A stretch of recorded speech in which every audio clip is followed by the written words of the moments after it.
cake every hour. Keep that skillet good and greasy all the time, time. Keep that skillet good and greasy all the time. Welcome to another episode of our cook show here out of my kitchen here in North Wilkesboro, North Carolina. This is, I think, number 4, is it right? That's correct. That's right, number 4. And today we have a very special Swiss meal that we're going to prepare for you.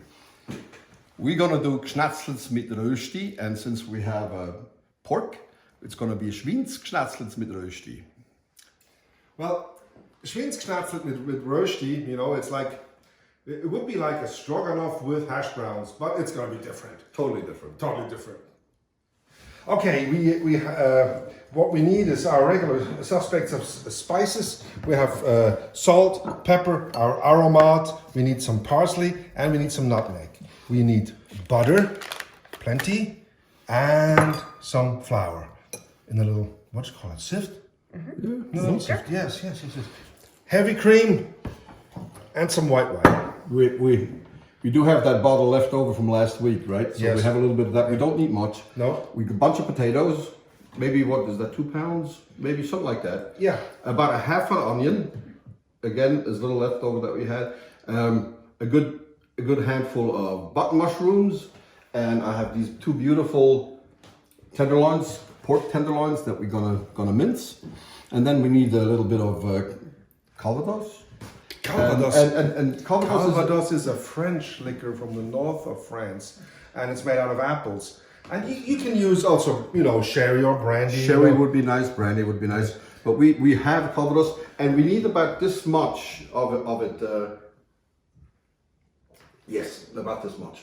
Well, to start off the rösti, which is pretty much a hash brown, it takes a little longer than preparing the meat, so we're going to start off with that.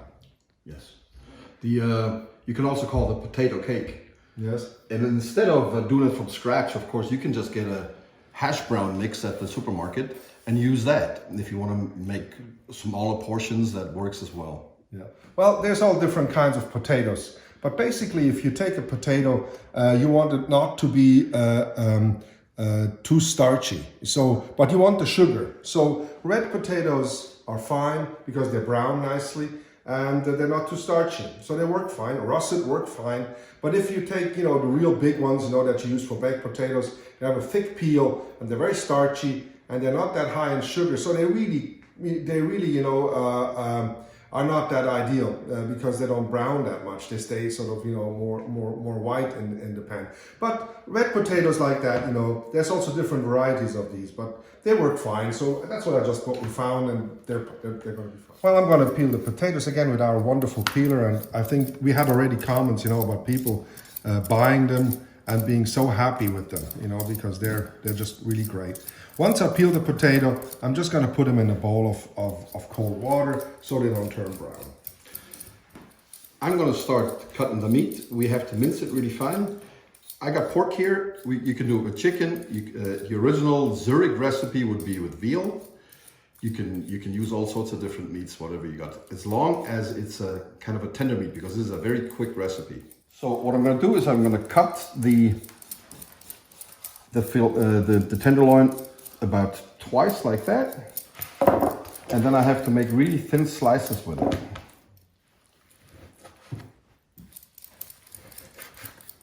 So I get little pieces that look like little schnitzels like that.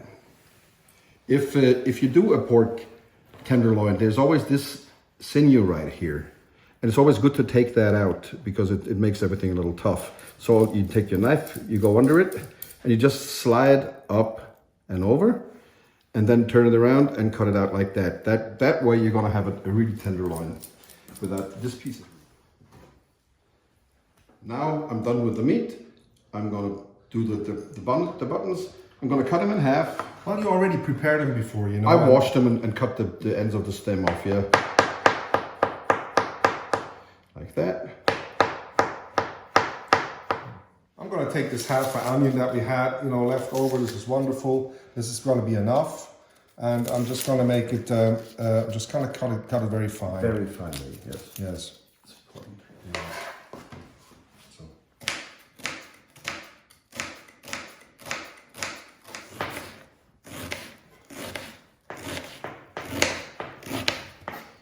like that. That'll be fine.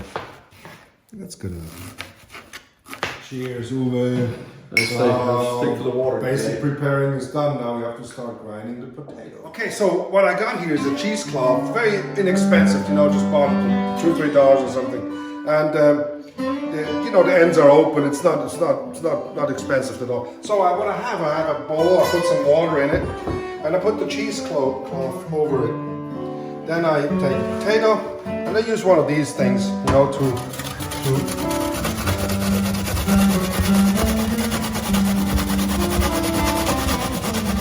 whenever I have a potato done, I'm just gonna throw it right on this cheesecloth here and just press it down into the water a little bit, so you can soak it water. So they don't turn brown, because the surface now is really large and they can turn quickly, especially if you make lots of potatoes. Okay, now we have them all grinded up, and I had my daughter help me a little bit, and now I'm just gonna, I know maybe it looks a little interesting, but I'm just gonna sort of, you know, press them out a little, you know, like that. So, and then I'll take the cheesecloth, just fold it all up like I would make a cheese, like this. And I'm gonna take all this excess water that I had, you know, from before, so I can see, you know. And I just twist and then I squeeze, and you can see how much is coming out of it.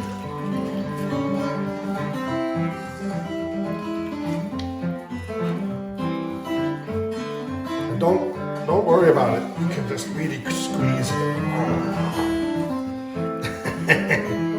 You could also do this in batches if you like to. So I got this pretty much, you know, all squeezed out, and now I have, you know, this starchy water. But the starchy water, you know, I don't use everything of it. You know, Uwe had a good idea. You know, we was just gonna put a little bit in this bowl here, and we're gonna use it to bind the sauce. So while Uwe is playing, I'm gonna start the rosti, because like we said in the beginning, we have to start the rosti. So, because the meat doesn't take all that long, but the rosti takes about, you know, 25 minutes altogether. So what we're gonna do is take some butter, and actually I mix it with some oil, a little bit, like that. Yeah, that'll be fine. Now I just have to wait until everything is nice and hot. I'll put some nutmeg in the potatoes, because I just like the taste of nutmeg, and potatoes works really well. Enough salt, make sure you put enough salt in, because raw potatoes just, you know, they like enough salt, and some fresh ground pepper. I got it all in here now. Water is nice and bubbly, so it's time for us to put the potatoes in here.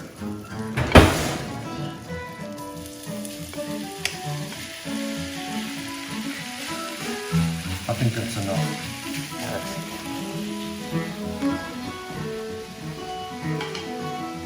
So I'm instantly, you know, making a cake out of it, and I'm just making sure that the side is starting to look nice and neat, and put it down like this. So it's quite thick. So this needs to cook now, and so we don't burn it, I have it on pretty low heat, and I put a lid on it so the steam cooks the potatoes. So we have a few minutes while the rosti is starting, and we're going to play a little bit.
What do you think? I'm gonna check the roasty.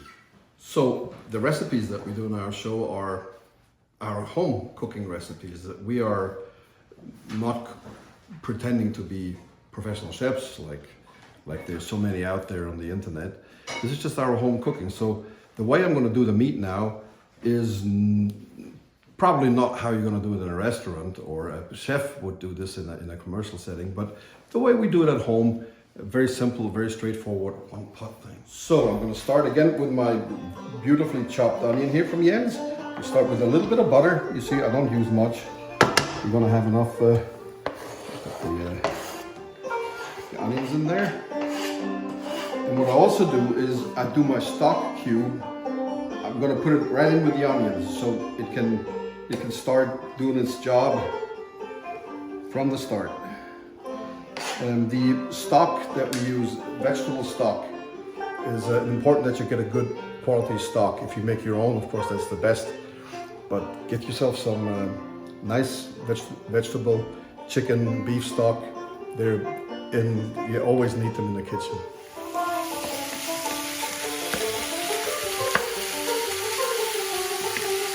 I'm just mixing the onions with the meat, and then let it rest a little bit.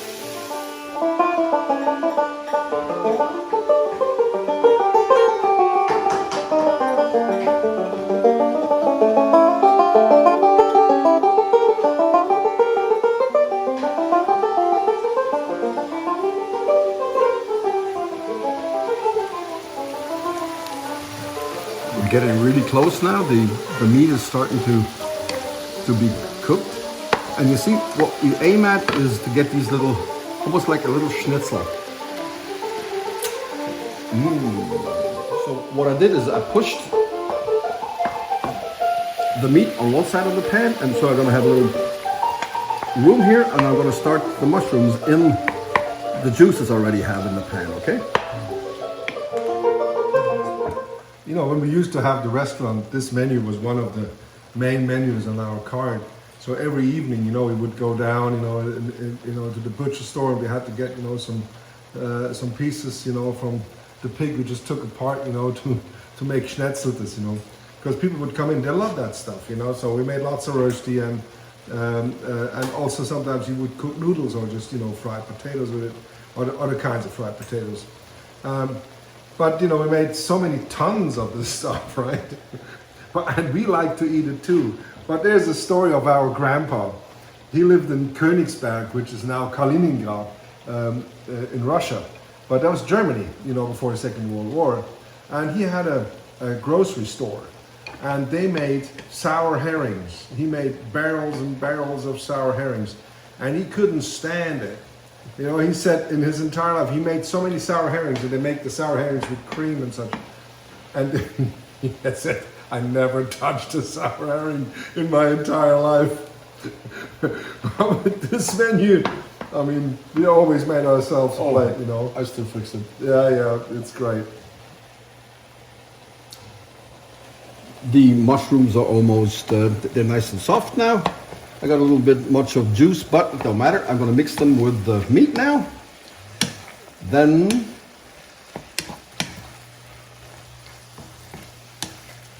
You gonna put some flour on there, Uwe? Yep. I'm gonna take my flour and just dust the pan a little bit like that. That's enough. And then we mix it with the meat. Start our sauce.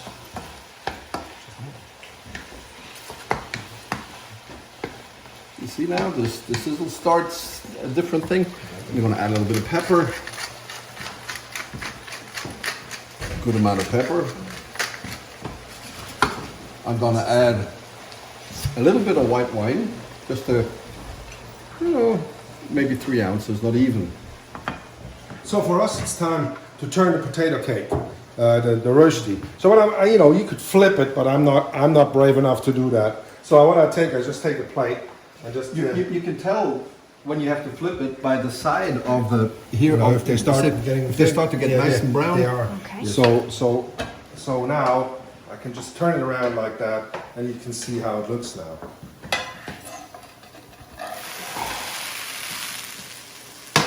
And now in order to bake it, now I don't need the lid anymore. I just take some butter flakes and I put it around the pan here, like that. And I don't need to put one on top because I had enough oil in the pan, when I did it. So this is, Just wiggle this thing a little bit. The alcohol of the wine is burned off right now.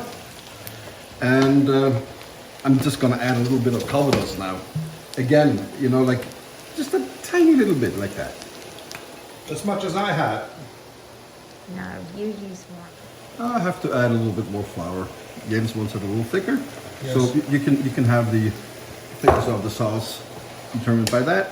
And, we're always using our little bit of aroma, just a slight bit.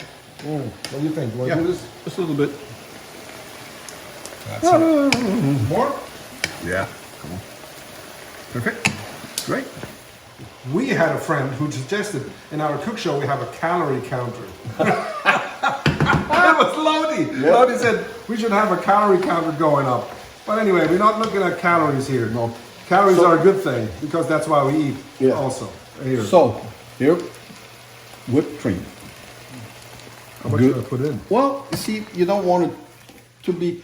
You always That have looks to be good, actually. That's already plenty, right? So I used about a third of this. Yeah, you see how it looks? Yeah, it's perfect. That looks really good. So, all right, now you can turn the heat down a little lower. I can add a little bit of the potato water if I want to.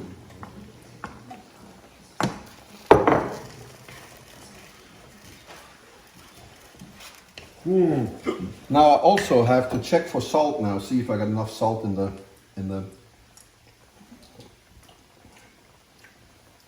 tastes like home. We have this wonderful freeze-dried parsley, which doesn't take much cooking time. I'm gonna add just a, you see, a good pinch to this concoction, and that is pretty much all we're gonna put into there. So everything is turned off. We have to wait till the rosti is done. We got time for a little calvados, and maybe we pick one. You used so much calvados for cooking, Uwe. Yeah, it's almost It's gone. almost gone. No, Just a it little. just Come on. you see, with Jens, I always have to say stop before it actually starts pouring. I know, it's always been that way.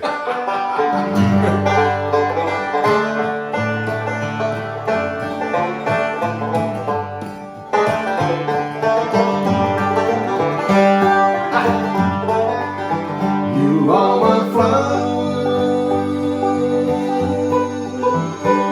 that's blooming in the mountain so high. You are my flower, that's blooming there for me. When summertime has gone and snow begins to fall, you can sing this song, say to one and all, you are my flower,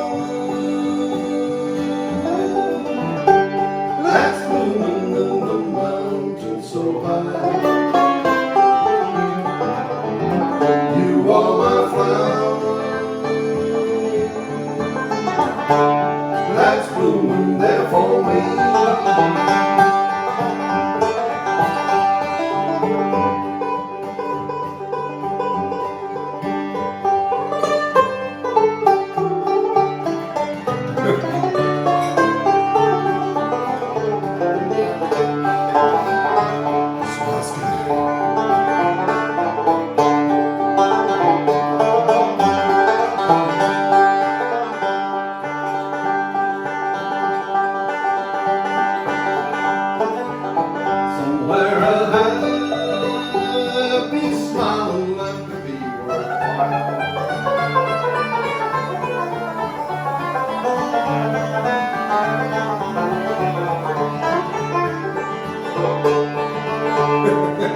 Don't forget the tears,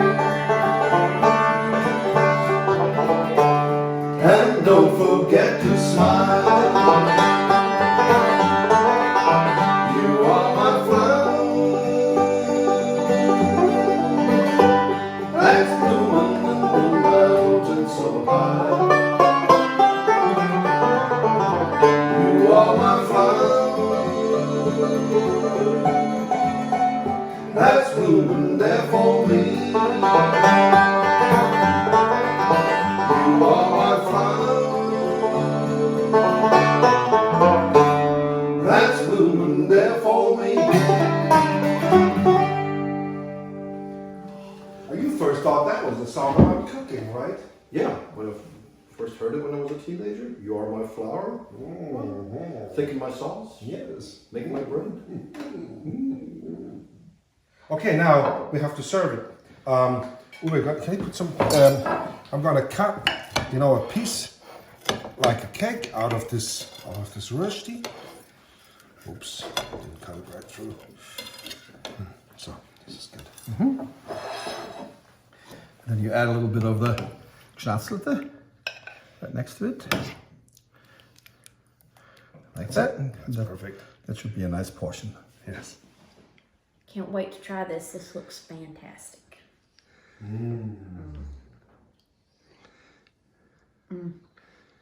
That was really good. See, the trick is to mix the rosti with a little bit of the sauce and eat So it a that little bit of way. the sauce with the potato. Yes, and the roast is nice and crispy. Yeah. Very good. And how we say in Switzerland? And gut miteinander. Yeah, that. So here we are. Geschnetzeltes mit Rösti. Yes, and a banjo obviously actually looks a little bit like a frying pan, doesn't it? Well, I hope you enjoyed this, and send us some pictures or some ideas of or some results of your cooking attempts on this. Thank you so much. You all take care. Bye bye. Bye.